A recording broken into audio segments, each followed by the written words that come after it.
I never thought I'd see a gun pulled in our quiet suburban street. Not over a car, not over a rule, but here we were. The so-called HOA cop stood in my driveway. His vest said, "Enforcement," like he was guarding the White House, but it wasn't the White House. It was just my home. My daughter stood across from him, calm, steady, and when he aimed at her, she smiled. What happened next changed the entire neighborhood forever. Welcome back to the HOA Society, where we uncover the darkest and most ridiculous HOA stories you've ever heard. My name is Mark. I live in a suburban cul-de-sac where the grass has to be cut the same way, where mailboxes have to be the same color, and where the HOA thinks they can control everything we do. But this time, they picked a fight with the wrong family, because the woman they tried to intimidate was my daughter, and she doesn't just follow the rules, she makes them. This is how it all began. The morning was quiet. Too quiet for what was about to happen. I was sipping my coffee on the porch, watching the street I had lived on for years. The lawns were perfectly trimmed, the fences painted in the exact same beige the HOA demanded. Every driveway looked copy-pasted, like the neighborhood was built from one boring mold. That's the thing about HOAs. They don't just want you to live here, they want you to live their way. But that morning, everything changed. I heard heavy boots on the sidewalk. A shadow fell across my driveway, and when I looked up, I saw him, the so-called HOA cop. He wasn't a real police officer. He wasn't FBI. He was just a man with a cheap badge and too much ego, but he wore his vest like he was walking into a war zone. HOA enforcement. Big yellow letters across his chest. He didn't even knock. He didn't even say hello. He just shouted from the street, "Move the car, or we'll move it, foo, or you." I didn't have to ask which car he meant, because my daughter's black SUV was parked right there. Government issued, shiny, strong. The kind of car that made you think of serious people doing serious things, but the HOA had called it too aggressive. They said it ruined the peaceful aesthetic of the neighborhood. They said it scared the children. I wanted to laugh, but then I saw his hand rest on his hip, and I realized this man wasn't here to talk. My daughter came out then. She didn't rush, she didn't panic, she just stepped into the sunlight, hair tied back, eyes calm like ice. And for a moment, the whole street froze. Neighbors peeked from behind curtains. A kid dropped his basketball in the yard. Phones came out. Because in this neighborhood, drama spreads faster than sunlight. The HOA cop pointed at the SUV again. "You've had your warnings," he barked. "This is your last chance." But my daughter didn't move. She just tilted her head, almost amused, like she was watching a small dog bark at a tiger. "You don't want to do this," she said softly. Her voice was steady, almost playful. But there was steel underneath. The man frowned, confused by her calm, and maybe that's what made him snap. Because suddenly, his hand went to his gun, the gasp that came from the neighbors. I'll never forget that sound. Mothers pulling their kids back, phones shaking as people recorded, and there he stood, an HOA enforcer, aiming a weapon over a parked car. I froze. Part of me wanted to run, to shield her, to yell. But my daughter didn't flinch. She smiled, slow, deliberate, dangerous. And in that smile, I saw something the HOA could never understand. Power they couldn't control, rules they didn't write. Her hand went to her jacket, and with one smooth motion, she pulled her badge. FBI, Tactical Commander. The letters gleamed in the sunlight, and for the first time, wow. Hasn't the neighbors who gasped? It was him. The man's hand trembled on his gun. I could see it. The sweat on his forehead. The way his mouth opened but no words came out. This was the same man who once fined us $50 for a mailbox that leaned half an inch. The same man who left warning notes about the color of our trash bins. The same man who thought he ran this neighborhood. But now, he was staring down my daughter, and for the first time, he wasn't in charge. She didn't shout. She didn't raise her gun. She just stood there, badge in one hand, steady in the other. "You're making a mistake," she whispered, and the street held its breath. I thought he might back down. I thought maybe reason would creep in, but instead, he tightened his grip, because men like him don't like losing power. They would rather destroy themselves than admit they're wrong. The silence stretched on. Seconds felt like hours. And then, the sound of sirens far away. Closer. Closer. The neighbors whispered. The kids cried. But my daughter never blinked. I looked around. And in that moment, the neighborhood didn't look so perfect anymore. The neat lawns, the clean fences, the cookie-cutter houses. They all looked fake, like painted walls hiding cracks underneath. And I wondered, how many times had this HOA crossed the line? How many times had people been too scared to fight back? But not today. Not with my daughter standing there. And that's when I realized, this wasn't just about a car. It wasn't about rules. It wasn't even about power. It was about fear. Who controlled it? And who refused to bow to it? The HOA thought they owned fear in this neighborhood. But in that moment, they learned fear had a new master, because when my daughter lowered her voice and said just 3 words, the whole street changed forever. Put it down. The command hit harder than any bullet, and the man knew. His game was over.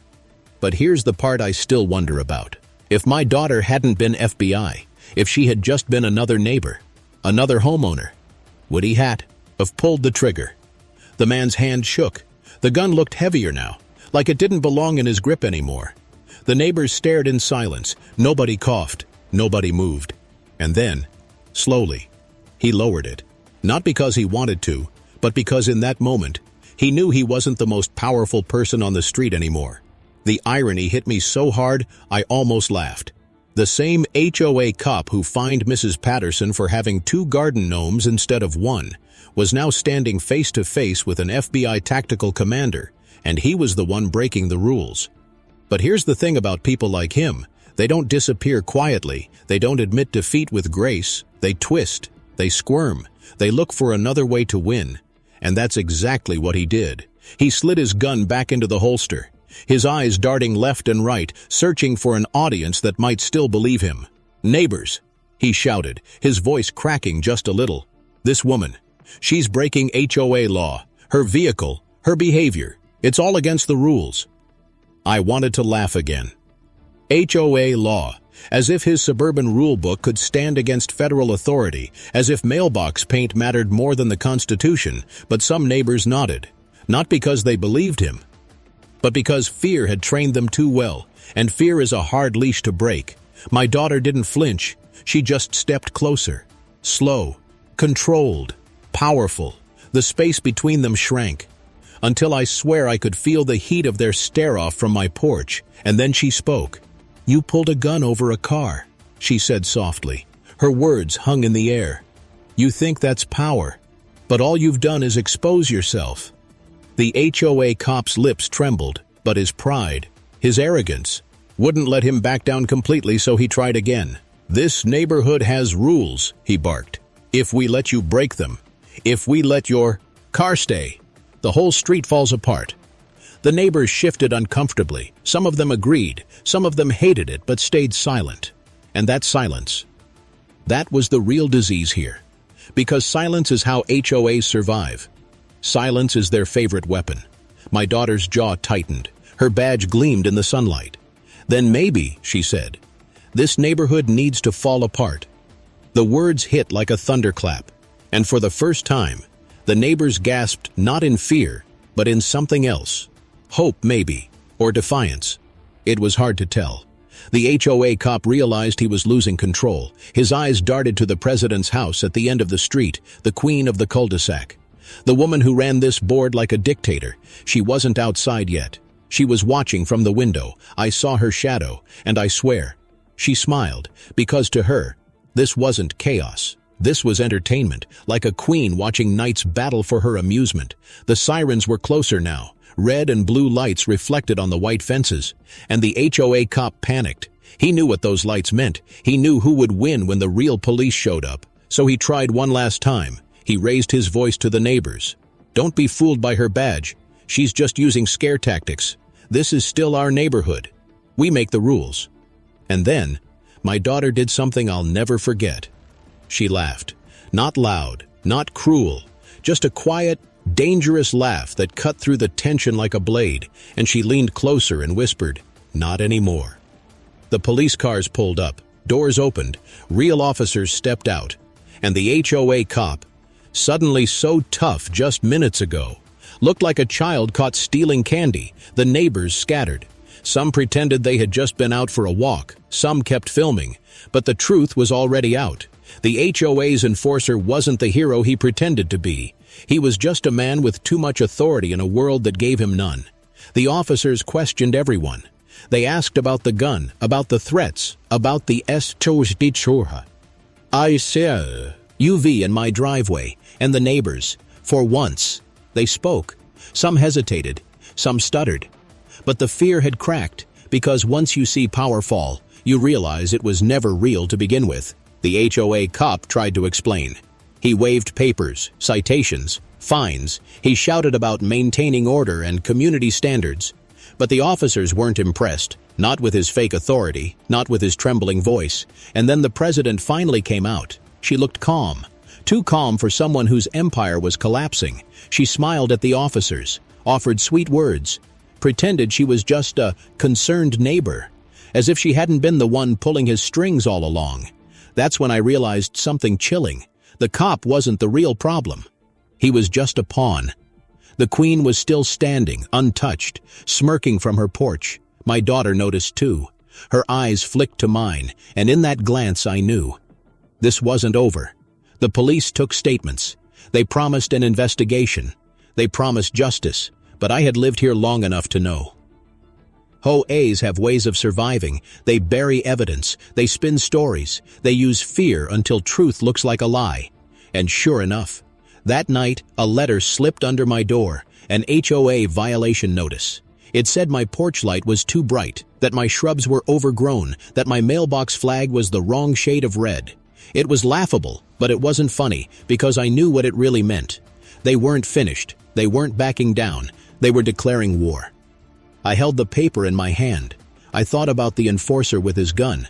I thought about the president smiling behind her curtain. And I thought about my daughter, standing tall, unshaken, unstoppable.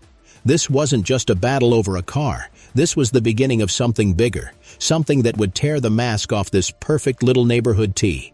At night, I barely slept. The violation letter sat on my kitchen table. Its words were short, petty, sharp, like little knives.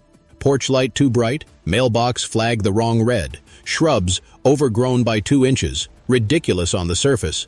But underneath, it was a message. They weren't scared, they were angry. The HOA president had sent her warning. Her name was Linda, but everyone called her Madam President. She was the type of woman who wore pearls to a backyard barbecue. She smiled at church, but she never smiled with her eyes. And in this neighborhood, her word was law.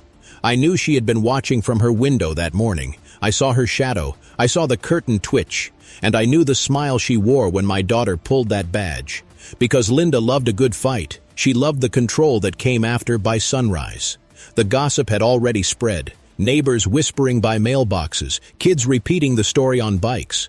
Some said the HOA cop almost fired. Others said he cried.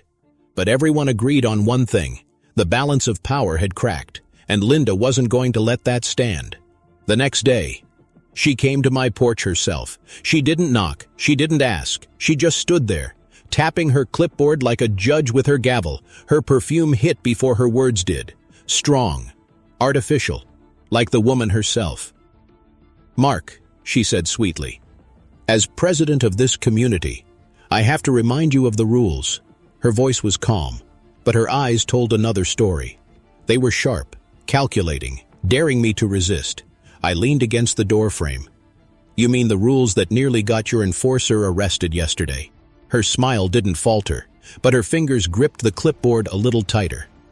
"Misunderstandings happen," she said smoothly. "But what doesn't change are the standards that keep this neighborhood safe." Safe. That word almost made me laugh. Nothing about yesterday had been safe, and everyone knew it. I glanced at the violation letter still taped to my door. She followed my eyes and smiled wider. "You see, Mark, when one house ignores the rules, the whole street suffers. It starts with a mailbox, then a car, then chaos." I wanted to argue.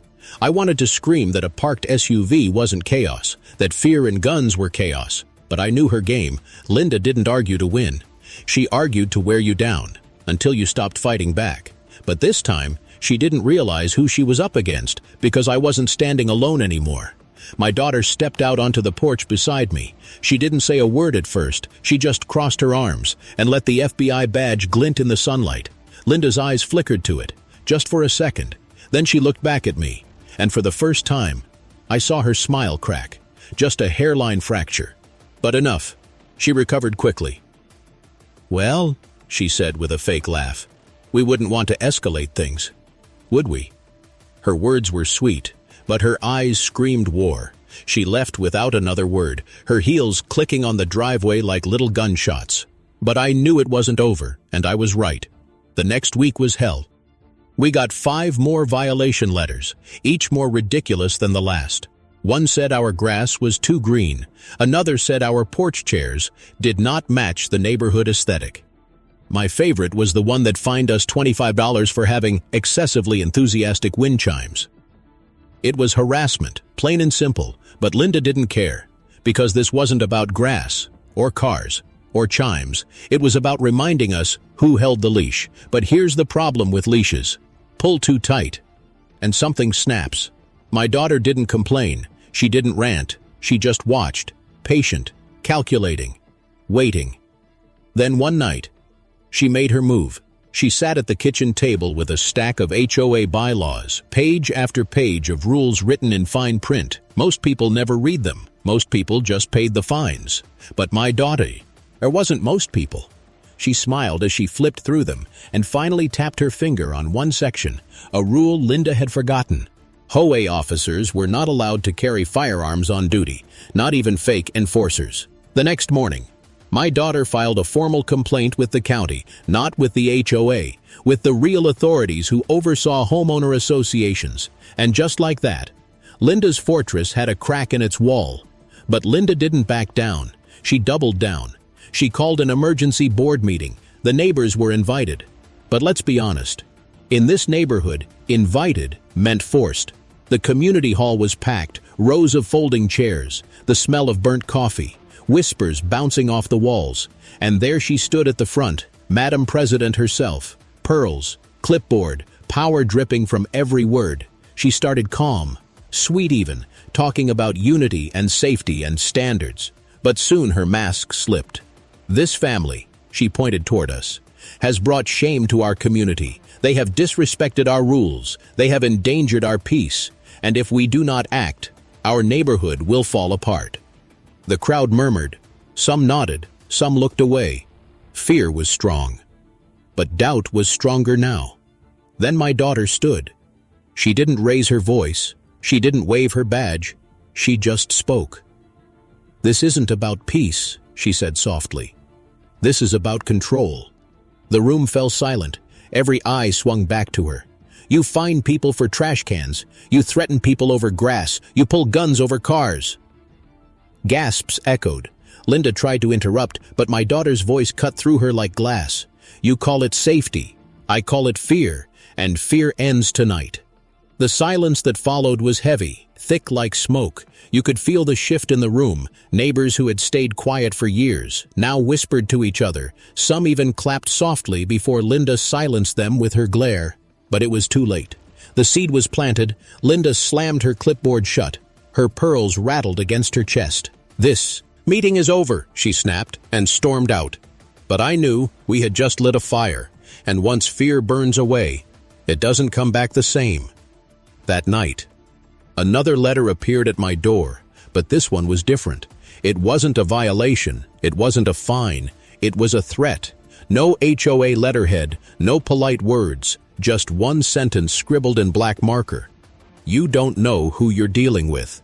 I read it 3 times. My hands shook, not from fear, but from anger, because now it wasn't just about rules. It wasn't just about my daughter. It was personal. I held that letter in my hands. The words were scrawled in thick black marker. "You don't know who you're dealing with." It wasn't just a threat. It was a promise that the HOA wasn't finished with us. I looked at my daughter. She didn't flinch. She didn't even look surprised. She just leaned back in her chair and said, "Good, because they don't know who we're dealing with either." The next morning, the games began. Linda thought she could bury us in rules, so we decided to drown her in them instead.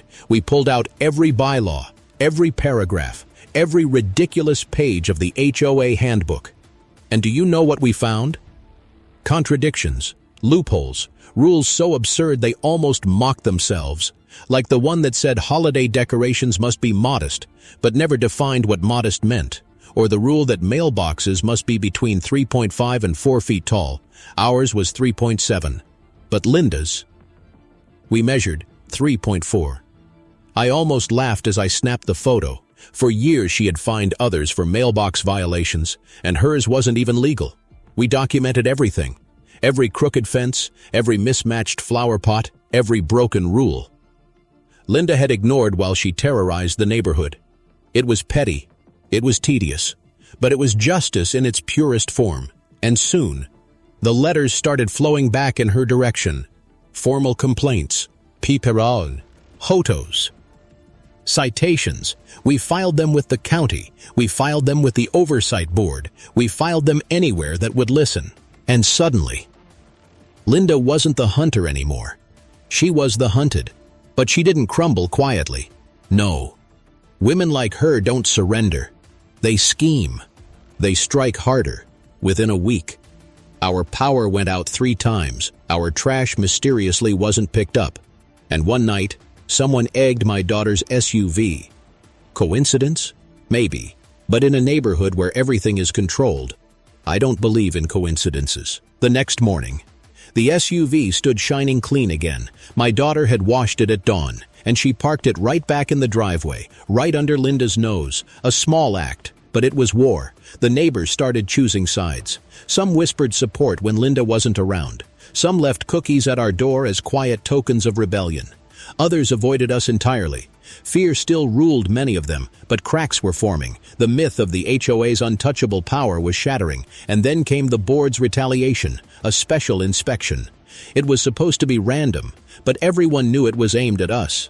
They arrived in pairs, clipboards in hand, measuring tape ready, walking through our yard like detectives at a crime scene.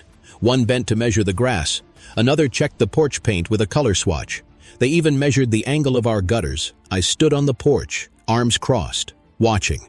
My daughter filmed every second, because intimidation dies in the light. The inspectors looked uneasy. They scribbled notes, muttered to each other, and finally left with tight smiles. 2 days later, we got the results. 7 violations. 7. For things so absurd they bordered on comedy. Grass too uniform, porch chairs too welcoming, mailbox flag too red. It was laughable, but the fines were real, $350 total. Linda thought this would break us, but instead, it gave us more ammunition. We filed an appeal, and with it, a 43-page report of our own, documenting every violation. And then across the neighborhood, every time Linda had broken the very rules she used as weapons, and at the very top of that list, the firearm violation from her enforcer. The county had no choice but to investigate. That's when things really started to unravel. Because once officials looked into the HOA, they found more than petty fines and mailbox disputes. They found money missing, funds misallocated, contracts handed to Linda's brother-in-law at triple the market rate. It wasn't just corruption, it was theft. The neighbors started buzzing. At first quietly, then louder and louder, one by one. They stopped fearing Linda, one by one. They started questioning her authority. And once fear breaks, it doesn't come back. The queen of the cul-de-sac was cornered, but Linda wasn't finished. She still had one weapon left. Her words. She called another meeting. This time not in the community hall, but right there in the street. Chairs lined the sidewalks. Neighbors gathered with folded arms and skeptical eyes. The air was heavy with tension. Linda stood on a folding table, her pearls gleaming under the streetlight, her clipboard raised like a shield. She shouted about loyalty. She cried about betrayal. She warned that without her, the neighborhood would descend into chaos. But this time, nobody clapped, nobody nodded. Instead, one by one, neighbors pulled out copies of our report. They held them high, pages fluttering in the evening air, and for the first time, Linda looked small. Her voice cracked. Her hands shook. She dropped her clipboard. The queen had lost her crown. But here's the thing. Corruption doesn't disappear in one night. It lingers. It waits. It claws for survival. As the neighbors turned against her, as the county launched its investigation, as the enforcer vanished from the street, I realized something. This battle wasn't just about me and my daughter. It was a biwa. Out every person who had ever been silenced by fear, every neighbor who paid a fine they didn't deserve, every homeowner who stayed quiet because they didn't want trouble. We had lit a fire, and fires don't go out easily. The investigation spread through the neighborhood like wildfire. Neighbors whispered on porches. Mailmen paused to ask questions. Even the kids on bikes carried rumors like trading cards. Linda was finished. At least that's what everyone thought. But people like Linda don't disappear quietly. They don't accept defeat. They reinvent it. For weeks, she stayed silent. No violation letters. No HOA meetings. No clipboard tapping at my door. It was almost too quiet, like the calm before a storm. Then one evening, a thick envelope slid under my door. No stamps, no return address, just my name written in sharp black ink. I opened it. Inside was a letter, typed, professional, but dripping with venom. Effective immediately. It read, "Your membership in this community is under review for termination." Termination, the word hit harder than any fine, because in HOA language, termination meant eviction. She was trying to take our home. I laughed at first. The absurdity of it. How could an HOA board, already under investigation, even attempt this? But then I read the fine print. She had called an emergency vote. Scheduled for that weekend, neighbors would decide whether my family was fit to remain in the community. It was insane. It was illegal. But it was also Linda's last card to play. And I knew she would play it hard the day of the vote. The street looked like a battlefield. Rows of folding chairs lined the cul-de-sac. Neighbors sat stiffly, eyes darting between Linda and us. The air buzzed with tension, and the smell of burnt coffee from the refreshment table. Linda stood in the center like a general before her troops. Her pearls gleamed. Her clipboard tucked under one arm like a sword. She raised her voice. Steady, commanding. Friends, neighbors, this is not just about one family. This is about the future of our community. She spun her story well. She painted us as rebels, troublemakers, lawbreakers. She twisted the investigation into an attack from outsiders who wanted to destroy the neighborhood, and then she landed her blow. "They brought the FBI into our street," she hissed. "Do you want to live under their surveillance or under our freedom?" Freedom. She said it like a weapon, like the very rules she abused were some kind of liberty. Some neighbors nodded nervously. Others crossed their arms. Fear was still there, but doubt had grown stronger. I stood then. My legs felt heavy, my throat dry, but I spoke anyway. "This isn't about freedom," I said. "It's about fear, and you all know it. Every letter, every fine, every threat wasn't to keep us safe. It was to keep us quiet." Murmurs rippled through the crowd. Some looked down at their feet, because silence had been their shield too. Then my daughter stepped forward. She didn't shout. She didn't wave her badge. She just held it up, steady, gleaming in the sunlight. "Yesterday," she said softly, "you saw what fear looks like when it holds a gun." The crowd shifted uncomfortably. Some nodded, some whispered. "But today, you get to decide what courage looks like."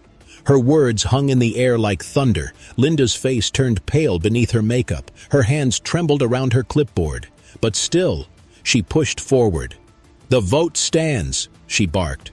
"All those in favor of removal, raise your hands." For a moment, silence. Then one hand went up, then another.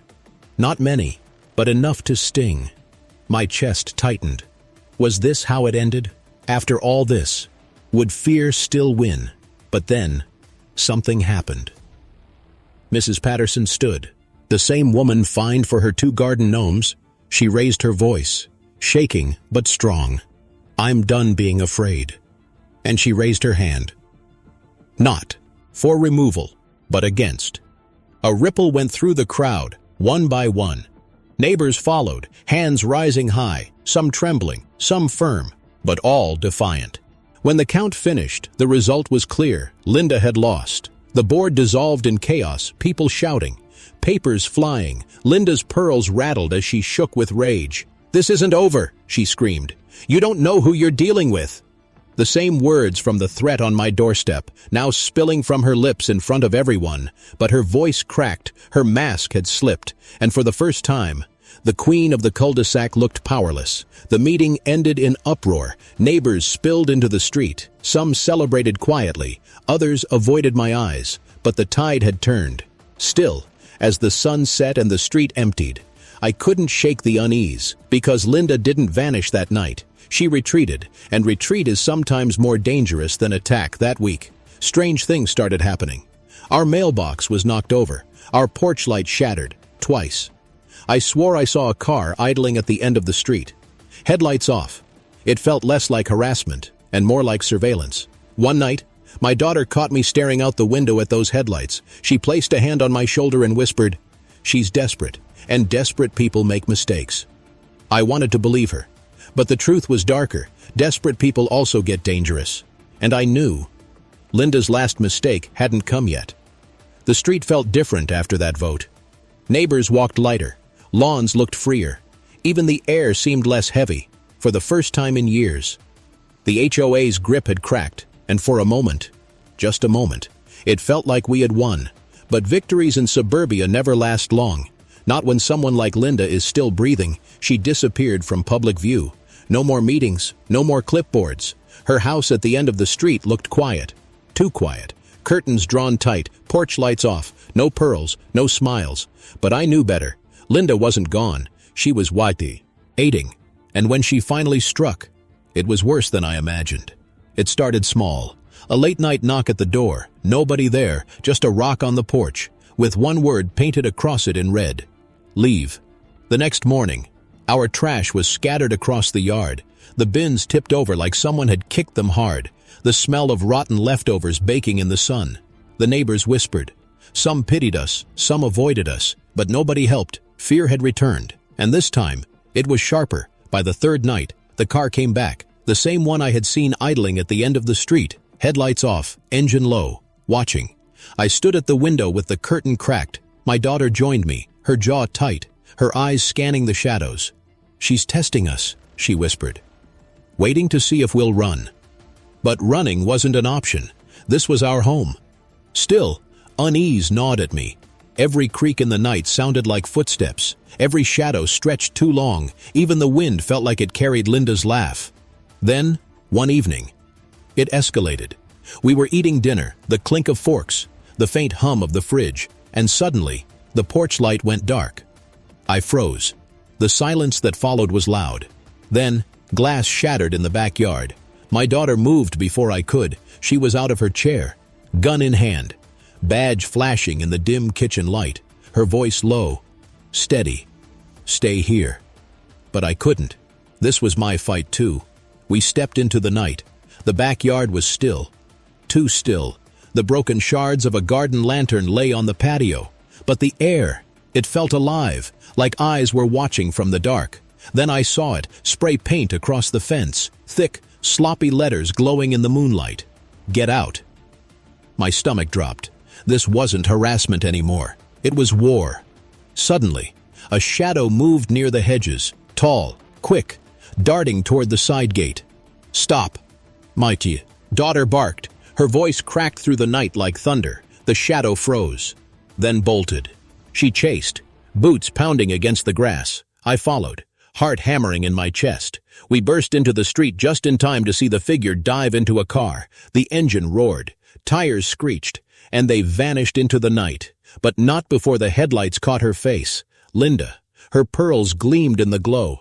Her eyes wild, her smile twisted. And in that flash, I saw the truth. She wasn't fighting for power anymore. She was fighting for revenge. The police came. They took statements. They wrote notes. But I could see it in their eyes. To them. It was just a petty neighborhood dispute. To me, it was survival. The next days blurred together. Locks replaced. Cameras installed. Every creak still jolted me awake at night. But my daughter stayed calm. Too calm. Like she had already planned the ending.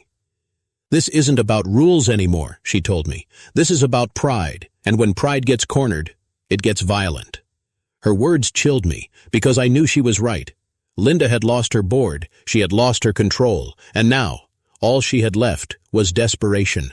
One evening, a package arrived on our porch. No return label, no markings, just a brown box sealed with tape. I hesitated. My daughter didn't. She cut it open with one swift motion. Inside, a single item, a garden gnome, painted black. Its little ceramic hands holding a tiny toy gun. My skin crawled. It was a message, a threat dressed in suburbia's fake smile. My daughter set it on the table. She stared at it for a long time, then whispered, "She wants a showdown." And she was right, because 2 nights later, it came. I woke to the sound of footsteps on the porch. Slow, deliberate, heavy. I grabbed the curtain and pulled it back just enough, and there she was. Linda. Standing in the glow of the streetlight, no pearls this time, no clipboard, just her face, twisted with rage. Her hands clenched around something I couldn't. To see, she looked up at my window, and she smiled. That smile, it wasn't human. It was hunger. It was madness. And in that moment, I realized the battle was over. The war had arrived at my doorstep. She stood there, in the glow of the streetlight. Linda, no pearls, no clipboard, just rage. Her shadow stretched across my porch like it owned the house. Her hands were clenched tight around something hidden. I couldn't see what it was, but I knew it wasn't friendly. She raised her head, her eyes locked on mine through the window. And then, she smiled. That smile still haunts me. It wasn't joy, it wasn't triumph. It was hunger, like she wanted me afraid, wanted me broken. I stepped back from the curtain, my heart pounding, my breath sharp, and that's when my daughter appeared beside me. She didn't panic. She didn't shake. She just looked at me. Then at the door, her hand already on her holster. "She wants you scared," she whispered. "But fear only works if you let it." The knock came then. Slow, heavy, deliberate. 3 times. Knock, knock, knock. Each one echoed through the house like a warning bell. I wanted to shout. I wanted to tell her to leave us alone, but my throat closed. The words refused to come. My daughter moved to the door. She didn't open it. She just called out, "Linda, step away." Silence, then a laugh. "You don't belong here," Linda hissed through the wood. "You don't follow the rules. You embarrass this neighborhood, and I will not stop until you're gone." Her voice was sharp, trembling with rage. But underneath, I heard something else. Desperation, the sound of someone who had lost everything and refused to admit it. My daughter pulled the door open just enough to step outside. The night air rushed in, cold, heavy, tense. She stood tall on the porch, badge in one hand, her other hand steady on her weapon. "Linda," she said softly, "this ends tonight." The street was silent. Neighbors peeked from curtains. Phones glowed faintly in dark windows. Everyone was watching. Everyone was waiting. Linda raised her hand then, and I saw it. A kitchen knife. Old, dull, but still deadly in the right hands. The sight of it froze me, but not my daughter. She didn't move back. She didn't flinch. "Put it down," she commanded. Linda's smile twisted wider. "You don't scare me," she spat. "You think your badge means something here? But these are my streets, my rules, and I'd rather burn this neighborhood to the ground than lose it." Her words cracked in the night air, and for a moment, I believed her, but my daughter didn't blink. "You already lost," she whispered. The sirens came then, fast, loud, slicing through the silence. Red and blue lights reflected on every white fence, every shiny car, every trembling window. Linda froze. Her knife hand shook. Her shoulders slumped. The police pulled up. Doors opened. Voices shouted, "Drop the weapon!" Linda's eyes darted back and forth. From my daughter, to the cops, to the neighbors watching in silence. She looked smaller now, her power drained, her empire gone, slowly. She dropped the knife. It clattered against the porch, and with it, the last piece of her rule shattered. The officers swarmed her. Handcuffs snapped shut. Her pearls rattled as they dragged her away, and the street exhaled. Neighbors spilled onto porches. Some clapped, some whispered, some just stared in shock. But the queen of the cul-de-sac was gone, for the first time in years. The neighborhood was free. Days turned into weeks. The county finished their investigation. The board dissolved. A new one was voted in. Quieter. Kinder. More human. And Linda? She disappeared. Some say she left town. Some say she lives with family in another city. Nobody really knows. Her house sits empty now. Curtains still drawn. Porch lights still off, like a ghost frozen in time. But sometimes, when the wind howls just right at night, I swear I can hear it. The faint echo of her laugh, carried down the street like a warning, the neigh. Borehood feels different now. Better. Lighter. Freer. Kids play louder. Lawns grow wilder. And nobody cares about the shade of your mailbox. But me? I sit on my porch some nights, coffee in hand, staring at that empty house at the end of the street. And I wonder, did we really win, or did we just survive? Because power like Linda's, it doesn't just vanish. It hides, it waits, it looks for a way back. And when it returns, it always comes back sharper. Engagement question for audience. So tell me, if someone like Linda vanished from your neighborhood after losing everything, would you finally relax, or would you keep one eye open, waiting for the day she comes back?